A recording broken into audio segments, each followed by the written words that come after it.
15. 연구.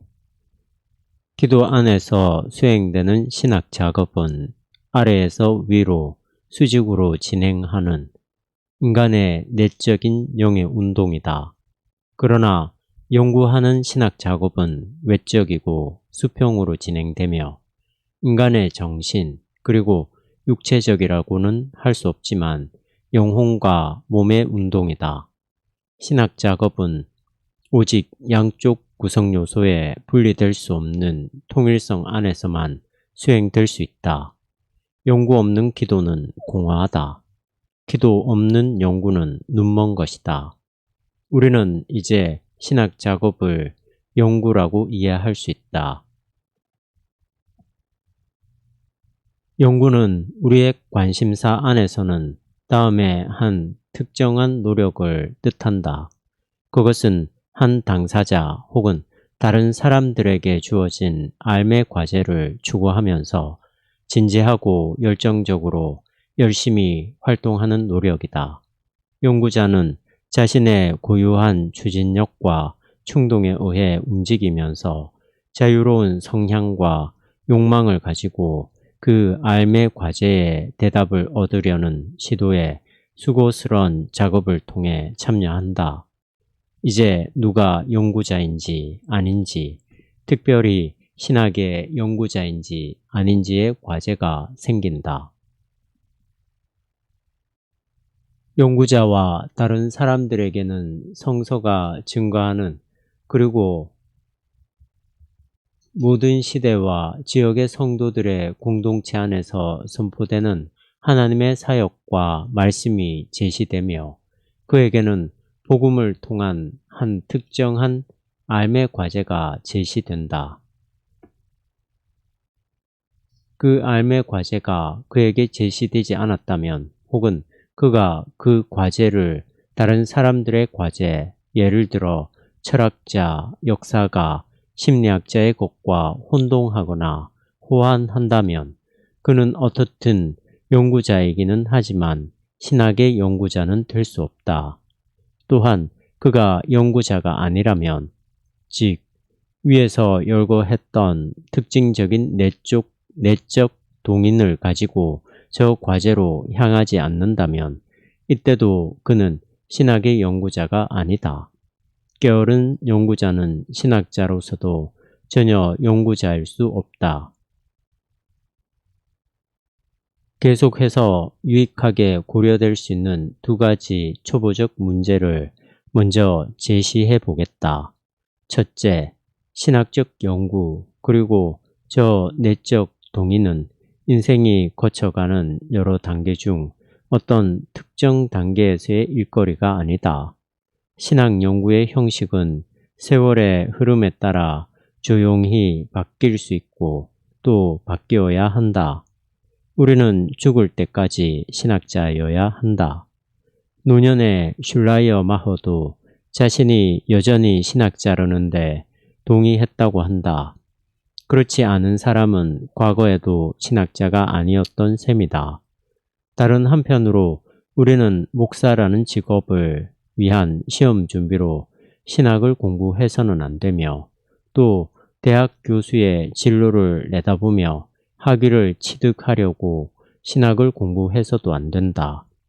시험을 친다는 것은 양쪽 측면에서 바르게 이해한다면 노년의 신학 연구자들이 젊은 연구자들과 어떤 공통적인 주제에 대해 화기애애하게 대화하는 것이다. 이 대화는 노년의 연구자들이 그 문제에 관해 지금까지 어떻게 노력해왔고 어떤 점에서 앞으로도 계속 연구할 것인지를 젊은 연구자들에게 제시하고 또 기회를 제공한다는 의미를 갖는다. 그러므로 최고 점수로 획득한 박사모자의 참된 가치는 그가 어느 정도 배움의 자세를 가졌고 또 그 자세를 계속해서 증명해 줄 것인가에 달려 있다. 그때 비로소 그는 가르치는 자의 자격을 예시하는 셈이 된다. 신학을 연구하는 사람은 그런 자세를 갖는다. 왜냐하면 그가 부르심을 받은 봉사의 맥락에서 볼 때 다른 목적들을 제외하더라도 신학을 공부한다는 것 자체가 필수적이고 선하고 아름답기 때문이다. 신학 자체가 다만 열심 있는 연구자로서 신학과 관계하도록 그렇게 그를 사로잡는다. 신학 연구는 학생들과 선생들의 직접적인 혹은 문서적인 만남이며 의미 있는 함께함이다. 학생들의 선생님들에게는 자신의 선생님이 있을 것이며 그 선생님들도 학생이었을 때 선생님이 있었을 것이다. 그렇게 거슬러 올라가면 저 특정한 선생님들이 있다. 그들은 이스라엘의 역사를 목적으로 인도하는 예수 그리스도의 역사에 대한 직접적 증인들의 학생들이다. 신학 연구는 하나님의 사역과 말씀에 대한 저 직접적 증인들의 학교에 속해 가르치고 배우는 행동에 포괄적 연합체에 적극적으로 참여한다. 그 증인들은 가르치고 배우는 자들 모두를 그리고 가르치고 배우는 자들 모두는 그 증인들을 과거에도 대면했고 지금도 대면한다. 그러므로 오늘 여기서 우리가 강의, 세미나, 강독 혹은 책을 통해 주고받는 수업은 다만 2차적이고 잠정적인 것에 지나지 않는다. 오히려 신학 연구는 저 학교 안에 들어가는 것이다. 그곳에서는 오늘의 연구자가 듣고 읽는 것 이전에 이미 저 많은 사람들이 들었고 말했고 기록했고 깨달음을 얻었고 그것을 서로 교환했고 서로 계속 전달했고 또 서로로부터 수용했다.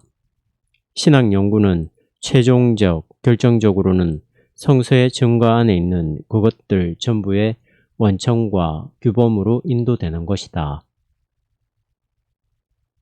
가르치고 배웠던 그들 모두는 성서를 자신의 시대에 맞게 각각 자신의 방법으로 또 자신의 한계 안에서 이해하고 해석하려고 시도했다.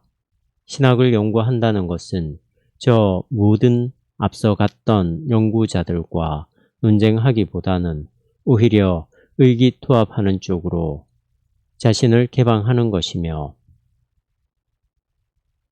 앞섰던 그들이 말하는 것을 경청하고 그들이 얻었고 알렸던 견해들과 통찰들 그리고 용기를 주는 혹은 깜짝 놀라게 하는 그들의 사례들을 자기 것으로 만들 준비를 하는 것이며 하나님과 사람 앞에서 책임질 수 있는 시각, 사고, 진술의 가르침을 받는 것이다. 무엇보다도 신학 연구는 앞선 연구자들이 거쳤던 길을 뒤따르면서 그들을 양육했던 저 원천을 향하는 것이며 그들이 옳든 그르든 굴복했던 저 규범을 향하는 것, 즉 그들의 권원적인 증거를 오늘 인지하는 것이다. 그 증거의 학생이 되었기 때문에 그들은 또한 선생이 되었으며 그 증거가 그들 각각에게 주어졌을 때 그들은 그것을 따랐고 그것과 자신을 합치시켰다. 이제 신학 연구는 중심적 대화와 부차적 대화로 나누어진다. 중심적 대화 안에서 젊은 혹은 노년의 연구자는 자신보다 앞섰던 이들이 행했던 것처럼 구약의 예언자들과 신약의 사도들이 세상과 현재 공동체와 공동체의 한 지체인 자기 자신에게 말하고자 했던 것을 직접적으로 질문한다. 그리고 부차적 대화는 그 연구자가 그 직접적 질문을 던지는 첫째가 아니라 어쨌든 지금은 말재에 불과하기 때문에 생긴다.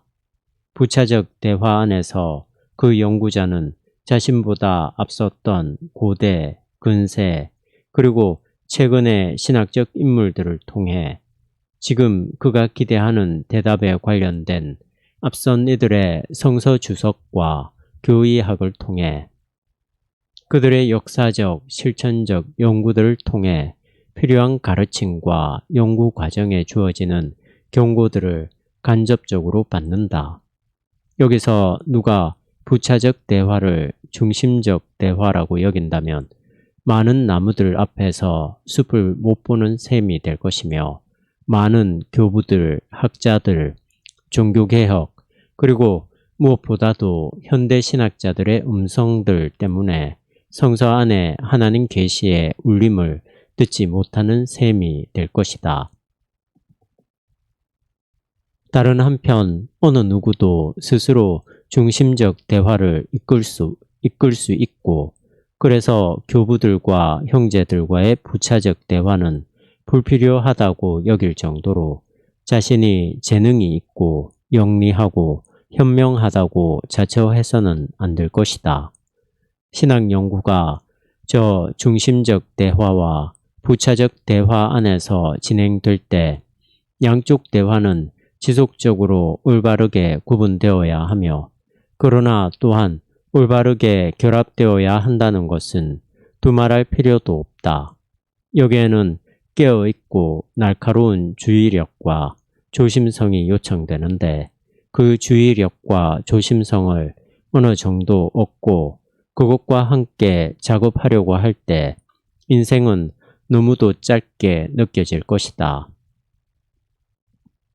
이제 신학 연구의 과목들 혹은 강론들이라고 말해지는 여러 분야들과 영역들의 개관을 시도해보자. 신학 연구 중 단연 첫째는 명백하게도 성서적, 주석적 과제다. 그러나 이것은 방금 우리가 신학 안에서 수행되어야 한다고 말했던 중심적 대화와 두말할 필요도 없이 일치하지는 않는다. 왜냐하면 성서적 메시지의 인지, 이해, 주장은 신학 작업의 부차적 전제일 뿐만 아니라 연구 작업 전체의 근본적 과제이기 때문이다. 즉, 성서 본문들을 읽고 설명하는 것은 중심적 대화와 구분되는 한 별개의 문제다. 중심적 대화와 구분되는 한 별개의 문제다. 그러나 이 문제가 항상 새롭게 제기되기 때문에 신학은 우선 특별히 구약 성서 및 신약 성서의 학문이어야 한다. 신약 성서란 예수 그리스도의 공동체가 하나님의 사역과 말씀에 대한 권언적이고 독특한 증거의 목소리를 그들의 삶과 가르침에 대해 예로부터 전해진 원청과 규범으로 인지하고 선포했던 문서들의 모음이다. 그러나 공동체는 독창성, 다양성, 통일성 안에 담긴 그 목소리를 매 시대마다 새롭게 인지해야 하며 저 본문들을 매 시대마다 새롭게 읽어야 한다. 그 본문들에서 너무도 많은 것이 부정확하게 더 나아가 거꾸로 들려졌을 수도 있었으며 또 전적으로 간과되었던 적도 있다.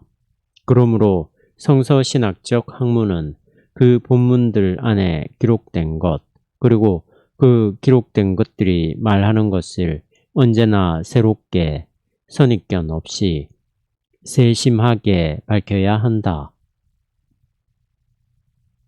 이 작업에 두 가지 전제가 항상 적용되어야 한다. 첫째는 성서신학과 모든 역사 비평학에 당연히 공통되는 전제인데 성서 본문들도 역사 비평학의 영역에 속한다. 성서신학은 본문들을 읽고 이해하기 위해 알려지고 사용 가능한 모든 역사 비평학적 보조수단, 규칙, 척도들을 성실하게 적용해야 한다. 이것은 언어학과 언어양식, 그리고 서로 비교되는 세계사, 문화사, 문학사 등에 관련된 기술들이다. 역사 비평 방법은 둘째 전제도 갖는다. 유감스럽게도 둘째 전제는 그 밖의 역사 비평학에 의해 일반적으로 인정되지는 않는다. 그러나 신학적 주석 작업에는 본질적이기 때문에 소외를 감수하며 적용할 수밖에 없다. 그것은 보통의 문서들 곁에 다음에 특별한 성서적 본문들이 존재한다는 일반적 전제다. 저자들의 의도 그리고 문서적, 사실적 속성에 따르면 성서적 본문들은 다른 역사들의 한가운데서 자칭 혹은 현실적으로 발생한 하나님의 행동과 말씀하심의 증거와 선포이며 그래서 그렇게 읽히고 설명될 수밖에 없다. 누가 성서 본문들의 이 성격을 평가하지 않으려 한다면 그는 그 본문들을 간과하는 셈이 된다. 물론 비슷하게 말하는 것들 가운데는 성서 본문들 외에 전혀 본질적이지 않고 중요하지도 않은 본문들도 있다. 그러한 것들은 자신의 메시지의 배후에 놓여 있고 그 메시지 안에서 처음으로 해석된 사실들, 그래서 그 진술과는 독립되어 구분되어야 하는 사실들을 소급해서 질문하지 않으며 그 대답을 아예 불가능하게 만든다.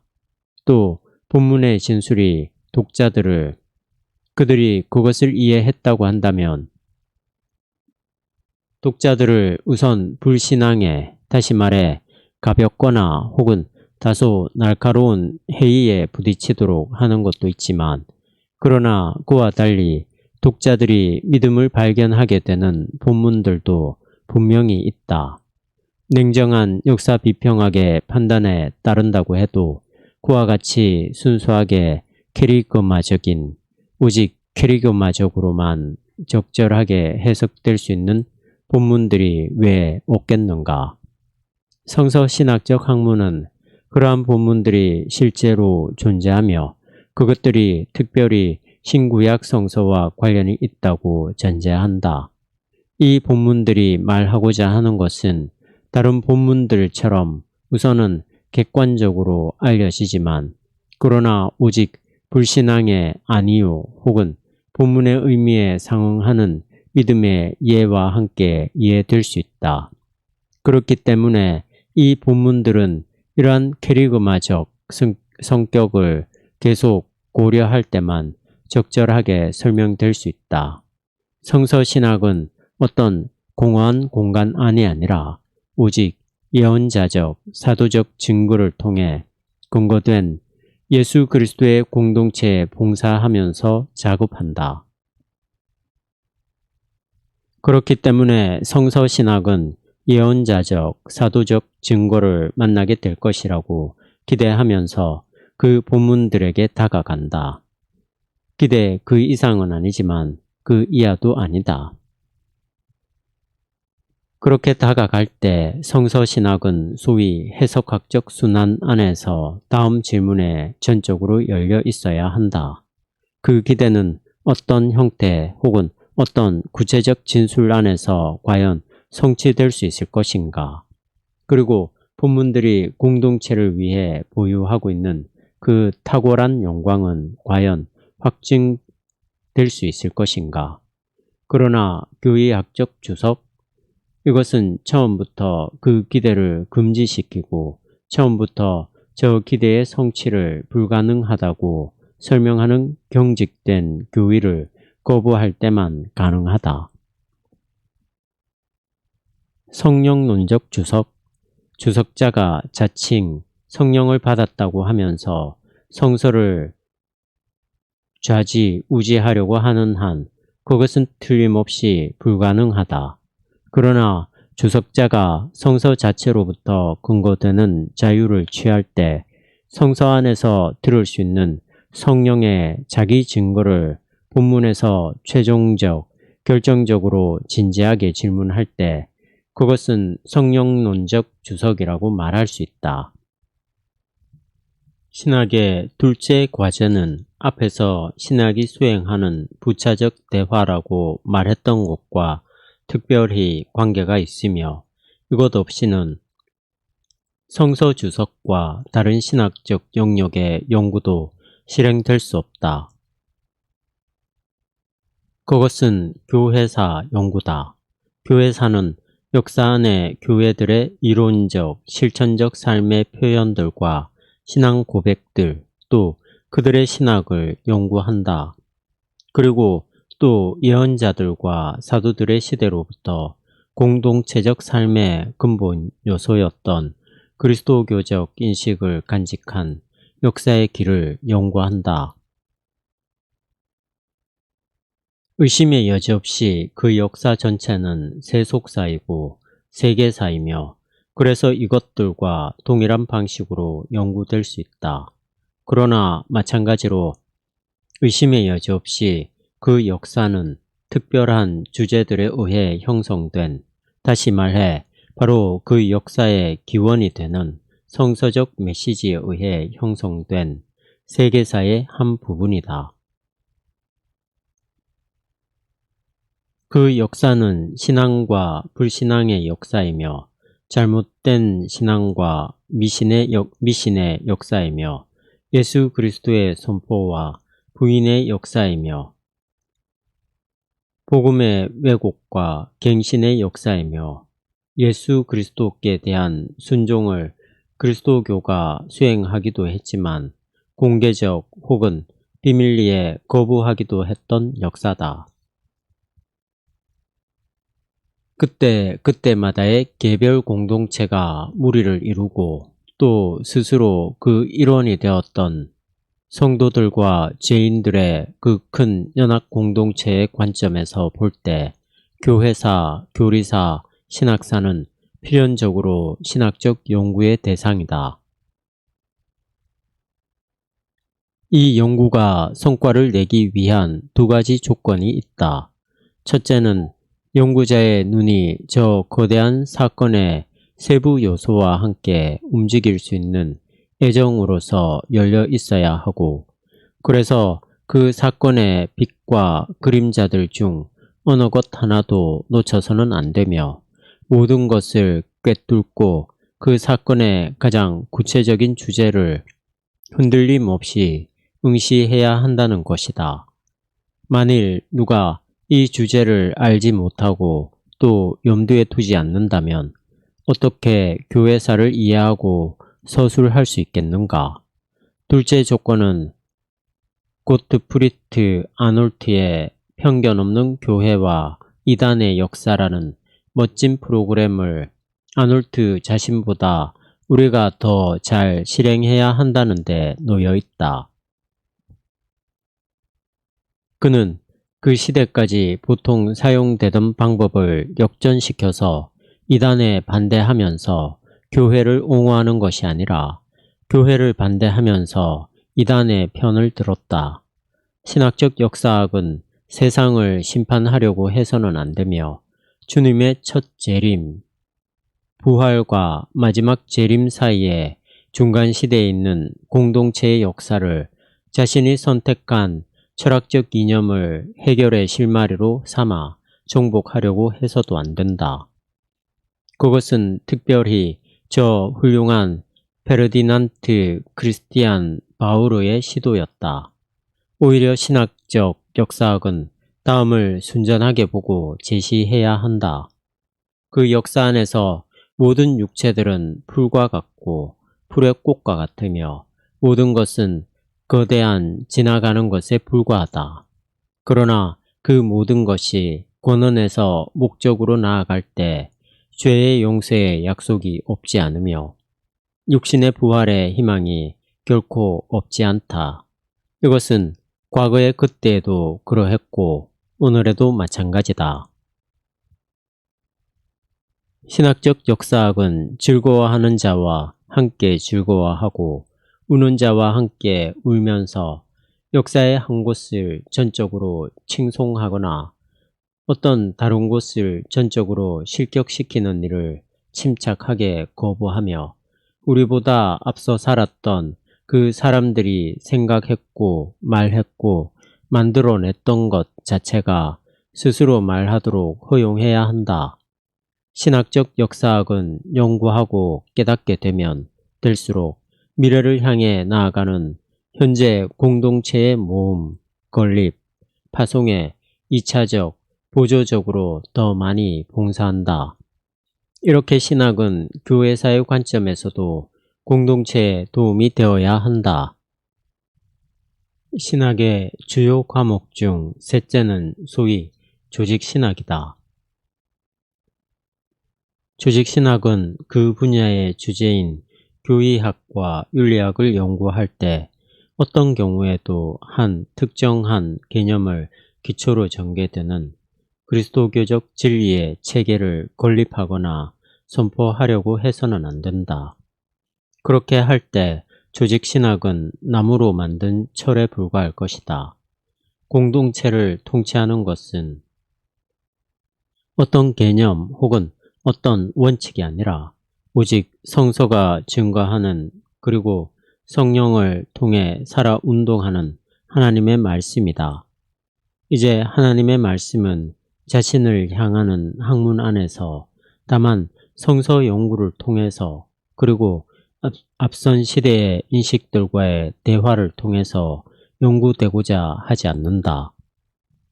오히려 하나님의 말씀은 그 말씀이 그때그때마다 스스로 제공하는 내적인 맥락, 통찰력, 일목요연함 안에서 숙고되고자 하며 그것도 정규적으로 숙고되고자 한다. 정규적은 우리가 쉽게 추정하듯이 체계적이라는 단어와 같이 포괄하고 재단하고 배제한다는 뜻이 아니다. 정규적 교의학과 윤리학은 포괄하지 않으며 재단하지 않으며 배제하지 않는다. 오히려 그것은 성서 주석학이나 교회사처럼 열려있는 그리고 열어주는 학문이다.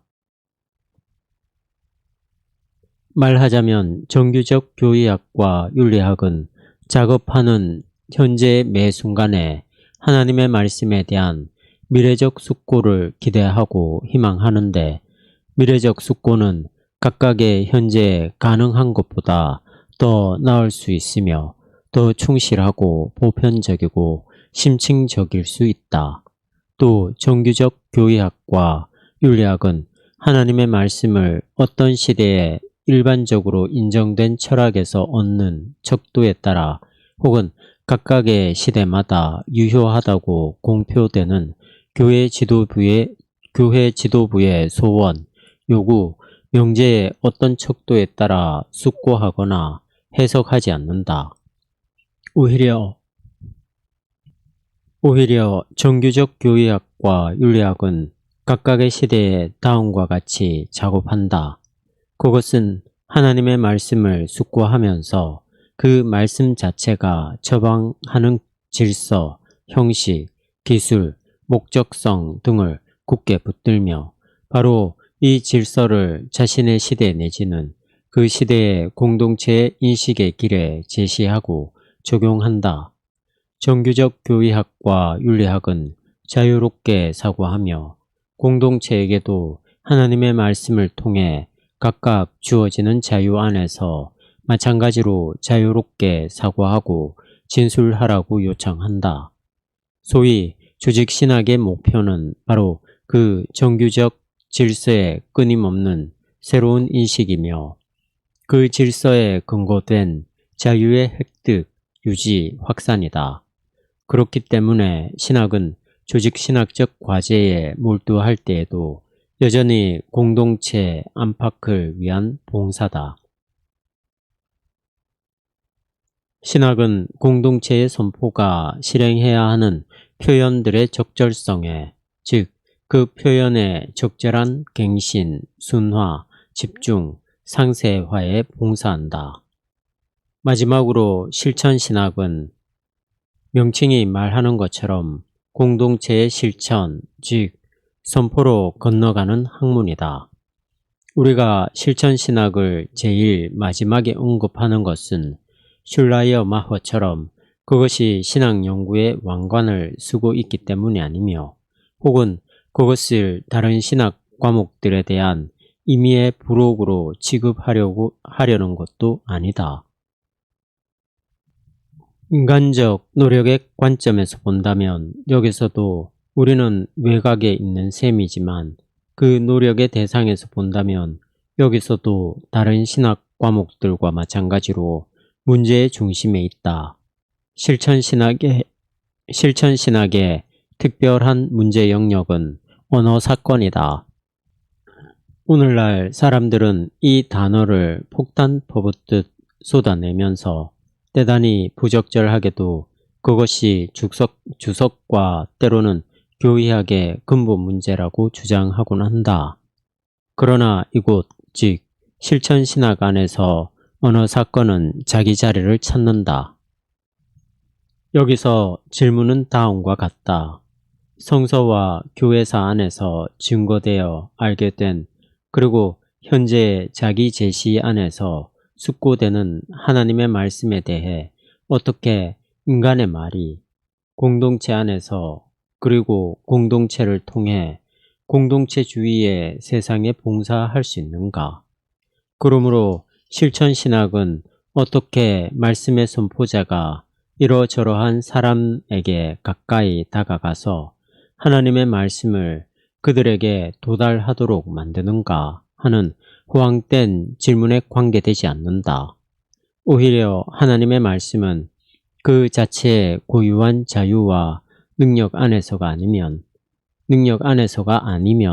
어떤 사람에게도 도달하지 않는다. 그러므로 질문은 다음과 같다. 어떻게 말씀의 선포자는 말씀의 오심을 지시함으로써 그 말씀에 봉사할 수 있는가? 이것은 바로 언어의 문제다. 말씀의 선포를 감행하는 사람은 현장에서 그 언어의 문제를 실행하지 않을 수 없다. 이 과제를 위해 두 가지 조건이 성취되어야 한다. 말씀의 선포는 한편으로 인간에 대한 하나님의 말씀을 지시하기 위해서 권위적 발언의 성격을, 다른 한편으로 인간에게 오시는 하나님의 말씀을 지시하기 위해서 말 건냄의 성격을 가져야 한다. 언어가 하나님의 말씀을 선포하는 언어가 되려면 선포의 권한의 관점에서는 최고로 비범하게, 그러나 선포의 목적의 관점에서는 대단히 평범하게 표현되어야 한다. 다시 말해 선포의 언어는 축제적인 동시에 일상적으로, 성스러운 동시에 세속적으로 말해야 하고 이스라엘과 예수 그리스도의 역사를 뒤따라 이야기하는 동시에 오늘의 그리스도인과 일반 사람들 안으로 이야기해야 하며 중심적으로는 주석과 교의학의 가르침을 받지만 동시에 형식적으로는 각각의 때에 가장 필요한 심리학, 사회학, 언어학 등의 재치를 섞어 넣은 언어여야 하며 가나안의 언어인 동시에 또한 애굽의, 바벨론의 각각 현대적인 일상 언어여야 한다. 그 언어는 언제나 하나님으로부터 출발해 인간 안으로 진입하는 말씀을 지시해야 하기 때문에 전자로부터 후자에 이르는 낙차 큰 경사 안에서 말해지며 이 순서는 역전될 수 없다. 그러나 후자 없는 전자는 없으며 마찬가지로 전자 없는 후자도 없다. 언제나 하나님 그리고 인간이다. 설교, 가르침, 기도, 복음적 사역에 관련된 공동체의 선포에 본질적인 그러한 언어를 찾고 발견하기 위해 그리고 배우고 연습하기 위해 우리는 실천신학을 때로는 평생 동안 연구한다. 마지막으로 오늘 강의 전체에 대한 주변적 평가를 하려 한다. 신학연구에서 한편으로 좌파든 우파든 너무 즐거워하는 소박한 심성의 사람들은 이 모든 문제들이 자신이 생각했던 것보다는 약간 더 복잡함을, 다른 한편으로 너무 우울하고 세심한 지성적 심성의 사람들은 이 모든 것들이 자신이 잔뜩 찌푸린 인상으로 만나려고 기대했던 것보다는 훨씬 더 단순함을 발견할 것인데 그것은 당연하고 마땅한 일이다.